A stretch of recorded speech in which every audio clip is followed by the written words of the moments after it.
നമുക്കൊരു കിനാവുണ്ടാവണം. നാളെ പരലോകത്ത് റസൂലുള്ളാഹി സ്വല്ലല്ലാഹു അലൈഹി വസല്ലം പരിചയപ്പെടുത്തിയതുപോലെ അള്ളാഹുവിന്റെ അർശിന്റെ ചാരത്ത് ഒരു സംഘം ആളുകൾ ഉണ്ടാകും. ആ സംഘം ആളുകൾ അവരിയ്ക്കുന്നത് പ്രകാശത്തിന്റെ ഗോപുരങ്ങളിലായിരിക്കും. ആ പ്രകാശത്തിന്റെ ഗോപുരങ്ങളിൽ ഇരിക്കുന്ന ആളുകളുടെ മുഖം ഇങ്ങനെ തെളിച്ചം കൊണ്ട്, പ്രകാശം കൊണ്ട് തിളങ്ങുന്നുണ്ടാകും. ലൈസു ബി അംബിയ വല ശുഹദ വല സിദ്ദീഖീൻ. അവര് പ്രവാചകന്മാരായിരിക്കുകയില്ല, അവര് ശുഹദാക്കളുമായിരിക്കുകയില്ല, അവര് സിദ്ദീഖങ്ങളുമല്ല. പിന്നെ ആരാണ്? അവര് അൽ മുതഹാബീന ഫില്ലാ, അള്ളാഹുവിനു വേണ്ടി പരസ്പരം സ്നേഹിച്ചവരായിരിക്കും എന്ന് റസൂലുള്ളാഹി സ്വല്ലല്ലാഹു അലൈഹി വസല്ലം. അവിടെ നാളെ പരലോകത്ത് അള്ളാഹുവിന്റെ അർശിന്റെ ചാരത്ത് അങ്ങനെ തിളങ്ങുന്ന മുഖങ്ങളോടുകൂടി നമ്മൾ ഒരിക്കൽ കൂടി ഒരുമിച്ചിരിക്കും. നമ്മൾ ചെയ്ത സുഹൃതങ്ങളുടെ പ്രതിഫലം ഏറ്റുവാങ്ങി നാളെ അള്ളാഹുവിന്റെ സ്വർഗത്തിലേക്ക് നമ്മൾ നടന്നെടുക്കും.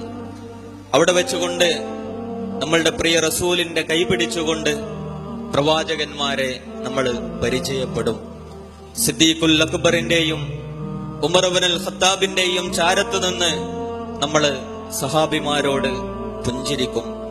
ഇസ്ലാമിന്റെ മാർഗത്തിൽ അറിവിന്റെ ഗോപുരങ്ങൾ സൃഷ്ടിച്ച മഹാപണ്ഡിതന്മാരും പരിഷ്കർത്താക്കളുടെയും കൂടെ കുറച്ചു സമയം നമ്മൾ ഇരിക്കും. അവിടെ വെച്ച് ഷഹീദ് ബന്നയെയും കുത്തുബിനെയും ഉസ്താദ് മൗദൂദിയെയും കണ്ട് അവരെ ചേർത്ത് പിടിക്കും. നമ്മളുടെ പ്രിയപ്പെട്ടവരോടൊപ്പം ഇരുന്ന് സ്വർഗീയ ആഹാരങ്ങളിൽ നിന്ന് നമ്മൾ ഭക്ഷണം കഴിക്കും. ഒടുവിലായി നമ്മളുടെ നാഥനെ കണ്ടുമുട്ടും. പുഞ്ചിരിക്കുന്ന മുഖത്തോടുകൂടി അള്ളാഹുവിന്റെ മുഖത്തേക്ക് നമ്മൾ നോക്കും. അവിടെ തിളങ്ങുന്ന ആ പ്രകാശം അത് നമ്മളുടെ ശരീരത്തിലേക്കും മനസ്സിലേക്കും അങ്ങനെ പ്രവഹിക്കും. ആ പ്രകാശത്തിൽ നമ്മളോട് അള്ളാഹു നിങ്ങളെ തൊട്ട്, ഞാനിതാ നിങ്ങളെ തൊട്ട് സംതൃപ്തരായിരിക്കുന്നു എന്ന് അള്ളാഹു പറയുമ്പോൾ ജീവിതത്തിൽ വെച്ച് അനുഭവിക്കുന്ന ഏറ്റവും വലിയ ആനന്ദം നമ്മളവിടെ അനുഭവിക്കും.